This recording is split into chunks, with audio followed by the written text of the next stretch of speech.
బంగారం 1.42 లక్షలు,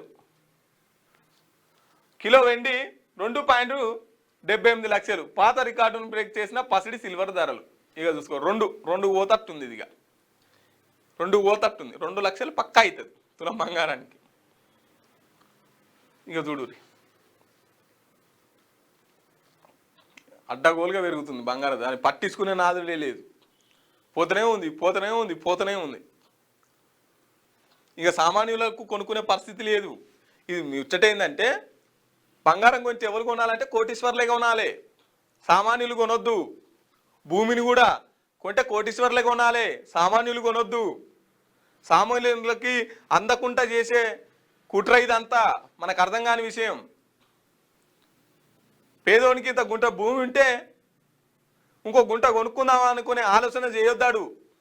ఎందుకంటే కొనే పరిస్థితి ఉన్నది. అమ్ముకుంటే అమ్ముకోవాలి, అమ్ముకుంటే ఒక కారుతో ఇల్లు వస్తుంది. కానీ కొనొద్దు. కొంచెం ఎవడు కొనాలి? మళ్ళా కోటీశ్వరుడే కొనాలి, డబ్బున్నోడికే. డబ్బున్నోని చేతులు మారుతుండాలి. ఇదంతా సంపద.